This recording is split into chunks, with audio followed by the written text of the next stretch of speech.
Okay, first off, we're going to be talking about Frisch's first chapter. Really, this was published as a separate article, but it also appears in this book, Brahms and the Principle of Developing Variation, as the first chapter. I guess I don't need to show it off, but anyway, there's the book. Yeah, it's the first chapter in there. So we've switched. This is about. I can see this book. Yeah, go for it. This is about Schoenberg's ideas and then the life that they took on independently of him as other people gathered up his ideas and started to use them in different ways. In a way, there's a similar method of thinking in Schoenberg compared to Schenker. You couldn't think of two more opposite people in some ways. One person is interested in the tonic triad played out over time. Counterpoint is important. Now, Schoenberg, what about him? What's he interested in? He's got a singleness of focus too, but what's his focus? It's not about harmony playing out of a tonic triad through elaboration. It has nothing to do with it. There's no fundamental lines. There's no bass arpeggiation. It's a completely different world. But what's his central idea? Everything comes from the small motives. Yes, very good. Okay, so you've got this motive, and somehow, again, everything's going to grow from his small little thing. Schenker had the triad, everything grows out of it.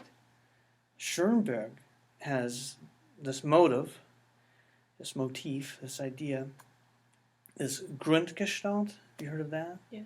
Basic form. So this thing can take on all these different appearances throughout a piece. And sometimes he says some pretty outlandish things about how every detail comes from this one thing. I think that he's overstating things probably a little bit, but if you're flexible enough about how you can transform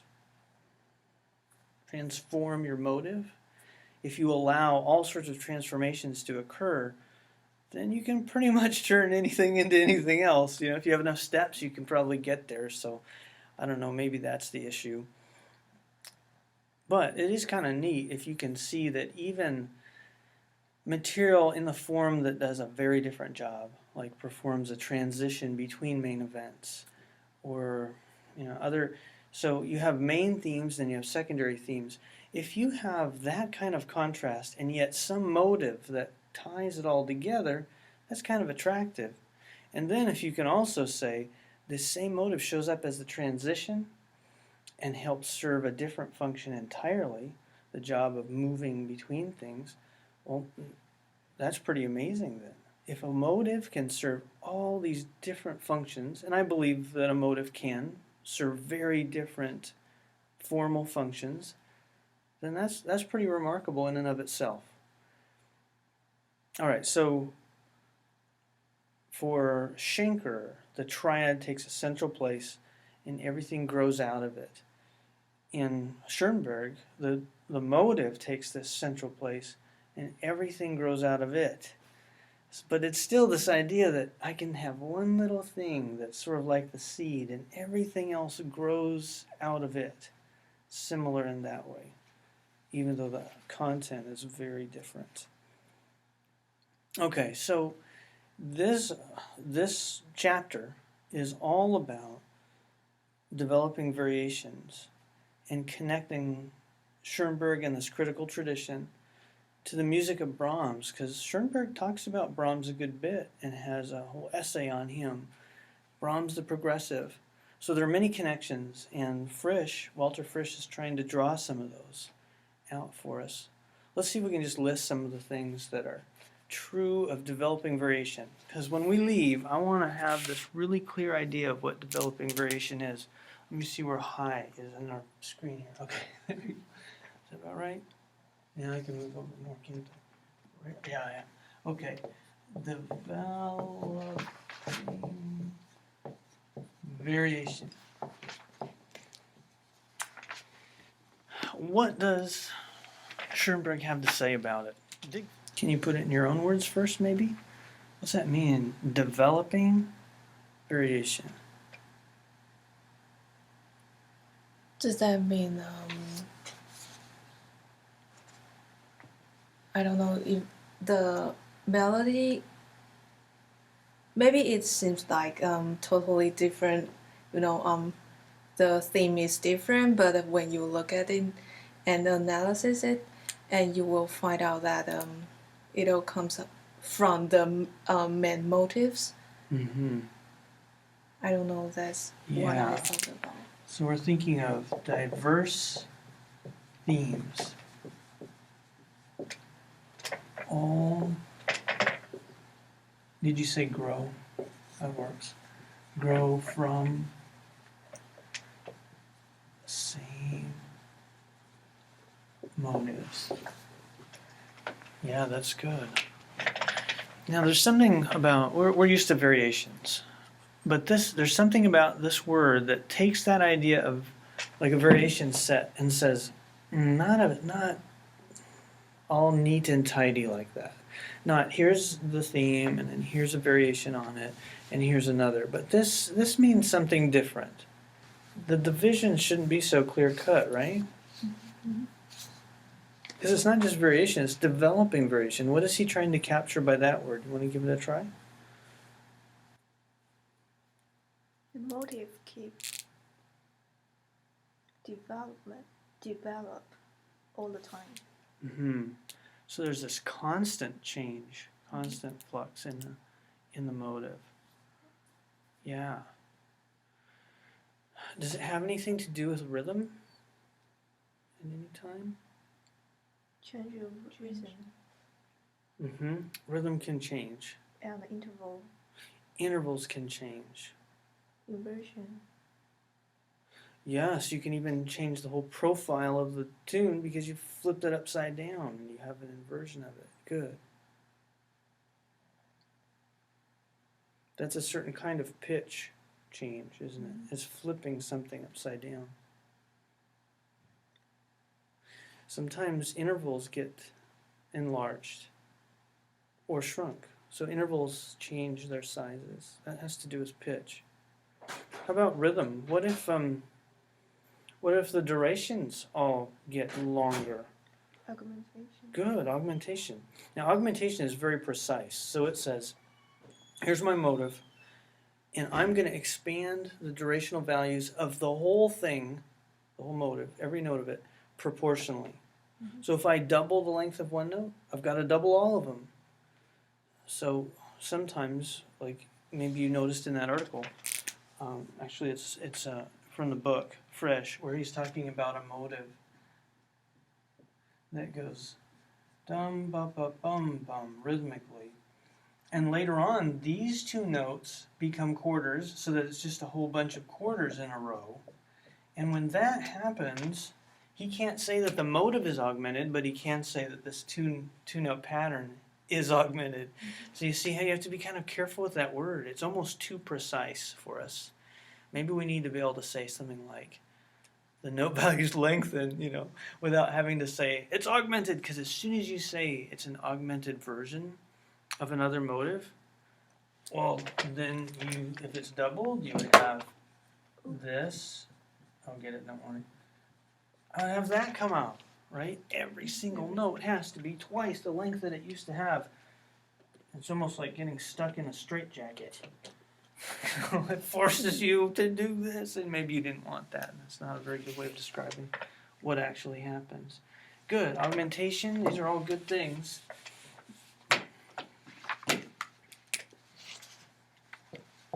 Constant changes in a motive as it is stated several times. And they can be so radical that you quit thinking of it as really that motive anymore. It's so different. And so that makes it kind of weird to say that it's stated several times, because it's almost like it's morphing and changing right in front of you and becomes something new. That can be possible. constant changes in a motive. We've mentioned that they can be pitch changes. They can involve rhythms. And pitch, we could just change the interval size. We can make them bigger. So we're thinking intervals. Here we're thinking of durations changing. Sometimes it's very regular, things like augmentation, and diminution is the opposite. It's when all the note values shrink proportionally. They're half the size or a third of the size or whatever. But everything is proportionally smaller than it was. Did you guys ever play with shrinky dinks? That's a word that would probably get translated.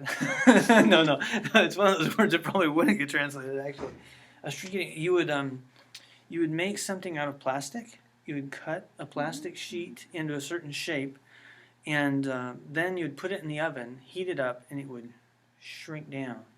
So you could make something super intricate because you got all the space, to cut, and then you shrink it down. It's like, my word, how did you do that? Well, actually, it's a shrinky dink, But that's the fun of diminution. I've experienced diminution in the real world with shrinky dinks. Yeah, so that's diminution. Everything is just shrunk down, smaller than it usually would be. This is the bread loaf, so I've experienced this in the kitchen too. It rises. Yeah, you ever experienced that? Everything grows, makes it bigger as the yeast works through the dough. Yeah, and then there are all sorts of irregular ways where you lengthen one note and shorten another, and, just willy-nilly change rhythms. We can also add material. There are all sorts of things. He starts to catalog some of these things in the article, so I think we can just leave his lists alone, but that gives us some sense of what we can do. We mentioned inversion too. Inversion. Some things have to do with order, so retrograde, turning it backwards. And anything, permutation just means you've changed the order of things. And that's retrograde forces you to have everything in the opposite order. Permutation just means you've reordered it in some way, and you're not saying how. Order. Mutation. Retrograde. So we can reorder things too. It's very interesting to me how much metrical ambiguity plays into and is really allied to this concept for Schoenberg. Schoenberg thinks of metrical flux, metrical change, and ambiguity in Brahms as being a result of his use of motives. So he thinks this is marvelous because, see, Brahms isn't just stuck in these 4+4 patterns, or here's a motive, here's another one, and then here's this thing that's twice that length. He's not stuck with that because that's very regular and fits inside the bar lines, and that sounds very classical and old school. But Brahms is a progressive because he doesn't observe the bar lines, and the way his motives grow obscure the bar lines. The way they grow obscures the boundaries and makes it sound not classical but romantic. Now, on a larger scale, like 4 or usually 8 measure units, he is pretty regular. So you're going to have 8-bar hypermeter going on at a bigger scale. So we're really talking about small scale, measure long things, or half a measure, 2 measures maybe, smaller things. Smaller scales where you find the irregularity in Brahms. But just look at some of the things he says in this. I call it developing variation. This is on page 215. This means that variation of the features of a basic unit, motive, produces all the thematic formulations. So he wants to trace everything back to the motive. Remember what we were talking about Schenker? Wanting that desire to take everything back to a very simple source is at play in Schoenberg. Whatever happens in a piece of music is nothing but the endless reshaping of a basic shape. Okay, so everything grows out of it. That's what he wants to say. There is nothing in a piece of music but what comes from the theme, springs from it, and can be traced back to it. Wow, that's stated very strongly. Which is why Schoenberg is so colorful. He says everything really strong, and then you'd have to tame it down, That's not quite always true, you have to say all the qualify, but he's the artist, so he gets to do this stuff. Then the scholars have to tidy up after him. That's what Frisch is doing. He's trying to help us understand how could this have some semblance of truth when he goes and says these extravagant things. I say a piece of music is a picture book consisting of a series of shapes, which for all their variety still cohere with one another and are presented as variations in keeping with the idea of a basic shape. There's coherence in it all. So it's all this idea of, it reminds me of The Ring. Have you heard the Lord of the Rings trilogy by J.R.R. Tolkien? Mm-hmm. No? Oh, okay, we gotta inform you. There's this one ring that the Dark Lord he's invested a bunch of his power in it. When people put it on, they're partly controlled by it. And this one ring is meant to master all these other rings of power that have been used to do wonderful things, but if he can get control over all of them, so there's this one ring to rule them all, and in the darkness bind them. So there's this ominous overtone here where the motive is taking over my whole piece, It's like the ring that's taking over everything. It's clear that Schoenberg is not discussing variation form, a theme and a series of variations. He's talking about something else, where the basic shape, this Grundgestalt, is successively modified. Now he talks about some compositions, Schoenberg does, that he likes and some that he doesn't. So can you help me understand some of the differences between these two sorts? This is musical prose and musical verse. Does that jog your memory? Mm-hmm. Verse is kind of sing-songy a lot of times. There's a meter to it. Iambic pentameter. Da-da, ba-da, ba-da, ba-da. Right? There's this cadence to it. It's regular. But prose, when I'm speaking to you, the words shape the way I create my accentuation. I'll be very irregular. One word will have many syllables. Another one will have few. Many syllables. Few. So there are all these things that happen, not because I'm putting it into a meter, a poetic meter, but I have a certain amount of freedom. Which one is Schoenberg going to like? He likes the prose, musical prose, because it's free. This sounds constrained and kind of conventional. Romantics don't like conventional.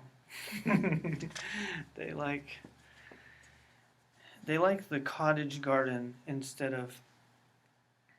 Have you seen, like at Versailles or some place where there is a palace and beautiful grounds?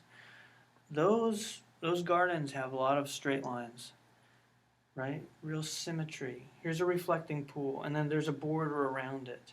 And then there's some place for you to sit and see the palace and the reflecting pool over here. It's all neat and orderly. But a cottage garden is one where you throw the flowers out there and you want this color and that color and this, and you put them all together and they spring up. Now you're careful.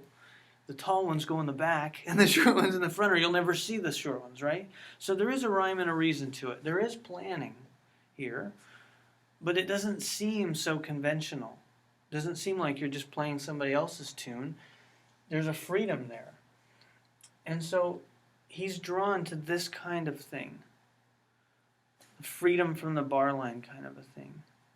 And this really helps express that, doesn't it? Verse is very sing-songy. Ba-da-ba-da-ba-da-ba-da. It's kind of straight-jacketed in a way, rhythmically, metrically. But prose has no meter. you can see how Brahms is attractive to Schoenberg because Schoenberg is going off and doing something very different. And if he can find the seeds of his own aesthetic in somebody else who is thought to be very conservative, then he can sort of lay claim to something more conservative and say, no, I'm like that. In the midst of being accused of being way out there and crazy, you can say, no, I'm just following a tradition, see? I'm like him. And respond to some of that critique. Okay, so that's one thing he draws a big line between and uses that idea to help express what it is that he finds aesthetically pleasing. Developing variation falls for him in this category here. Other ideas from here that we're talking about kinds of music that he likes. Can you think of a composer that would fit in this category for him? The not liking. What does he dislike? And what does he like over here? He loves Brahms, right? We might as well put him in here. Brahms. But who's a composer that he doesn't like so much? He lists them. He mentions Wagner. What's his problem with Wagner? Why does Wagner belong over here? That seems really ironic. Given the fact that, just think of Wagner's melody in his operas. He must not have been thinking about that. I don't know. But that's what he does. Seems very oddball, doesn't it? Or does he mention Strauss? Liszt. That's right, he mentions Liszt. He's taking the progressives. Wait. Doesn't look right. S-C-T, yeah. Yes. That is right. This looks funny on the board. These are the progressives, and they end up on the dislike side, and the conservative ends up over here. What's he doing here anyway? It's really weird. One thing comes up in his discussions here, and that is that this is all about developing variation over here in Brahms. But these guys, he mentions repetition and sequencing. Good.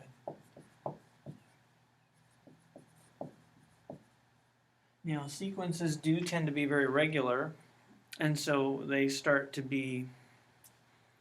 usually line up with the bar lines, don't they? But this, he finds greater freedom from the bar line here. And so that's really the crux of the matter. How metered is it, and how free from the meter is it? That is a big deal for him, for developing variation. The two ideas go hand in hand. This sounds just like we're just talking about motives and how we might develop motives, but there's more to it. It's the metrical freedom. And sometimes we're going to get our topic from last time, metrical dissonance.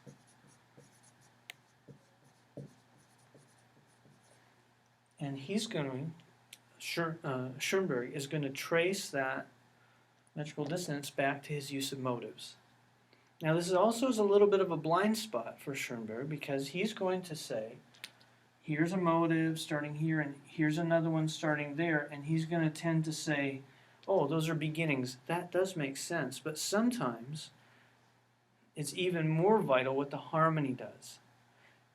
And sometimes the harmony will put a bar line somewhere else, and you've got a conflict, and he's not even aware of it. Or he's not acknowledging it anyway. He might have been aware of it. But to neglect harmonic change and focus solely on melodic motives, that can be a problem. Now we know that we tend to set our downbeat with the beginnings of things, right? We tend to say, oh, the start of something, and that's our downbeat. And that can be influenced by both of these. It can be influenced by melody and motives, and it can be influenced by harmony, harmonic changes. So, let me just put harmony there. Both are important. Both of these two things can help establish meter, and therefore can also create metrical dissonance. When they start happening at regular intervals, events start happening at regular intervals, that's a metrical level. And if it's not aligned with another one, we call that metrical dissonance. All right, so it doesn't seem like developing variation is going to involve anything from our previous topic, but the truth is it really does. Let's see if we can find a few examples of the close relationship between developing variation and metrical dissonance in here. Let's just dig for a minute and find some spots. There's several times when he offers a definition. Oh, here's a good one. 218. Here, look on with me. Mm-hmm.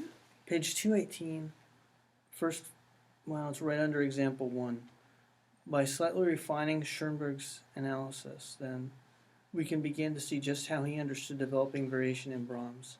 The building of a theme by rapid development of a brief motive. So there's the idea of a motive. You develop it quickly, and from it grows a theme. Okay, but now look. With the concomitant creation of metrical fluidity or ambiguity, the whole process reined in by a phrase structure that on a higher level is essentially symmetrical. Okay, so he's trying to put together 3 different things here. Number 1, you've got a motive and it's being developed. And from that motive you get bigger things, a theme. Number 2, he's saying that there's metrical fluidity or ambiguity. So not necessarily metrical dissonance in a sustained way, but maybe even just a suggestive hint that it could be interpreted this way or it could be interpreted that way. Ambiguity, like if you're ambidextrous, it means you've got 2 hands that work equally well. So ambiguity means you've got 2 possibilities. Whenever it's a little bit, you're unsure, and you can see 2 ways forward, 2 interpretations, well, that's what it means to be ambiguous. There are 2 ways that you could interpret it. He's saying there's ambiguity in the realm of meter. Okay, so motivic development connected with metrical ambiguity, or what he calls fluidity. The whole process reined in by a phrase structure that is symmetrical. So number 3, at a bigger level, once you put together that theme itself is going to participate in something that's pretty symmetrical. Maybe 4 plus 4 on a higher level, 8 plus 8. So it's not very irregular at those bigger levels of phrase structure. But it is at a lower lying level. The way you build up the phrase could be done all sorts of ways, very unpredictably. Okay, so that's one place where you see him trying to define developing variation by drawing ideas from Schoenberg, but then reformulating them a little bit to make them more clear and to capture the emphases that Schoenberg seems to exhibit. And here we see 3 of them. Motivic development, metrical ambiguity, but symmetry at a higher level.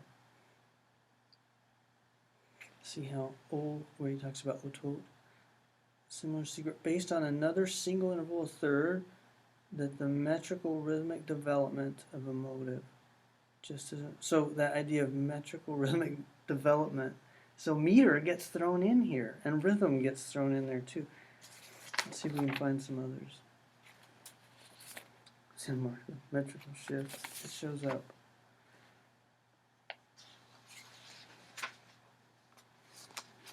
Padding.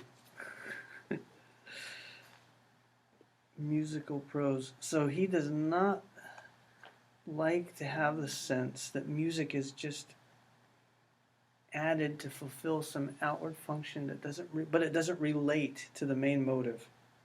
Padding. So just extra. Fluff, but not essential. What makes it essential? It connects back to the main motive. Okay, then it's not padding anymore. Then he thinks it's really good.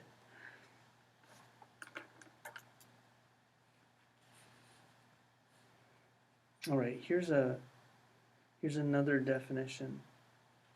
There's musical prose, by the way. This is page 220.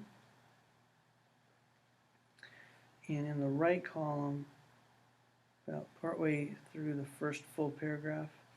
By developing variation, Schoenberg means the construction of a theme by the continuous modification of one or more features, intervals, rhythms, of a basic idea according to certain recognized procedures such as inversion, fragmentation, extension, and displacement. Schoenberg values developing variation as a compositional principle because it can prevent obvious and hence monotonous repetition. Brahms develops his motives almost at once and dispenses with small-scale rhythmic or metrical symmetry, thus creating genuine musical prose.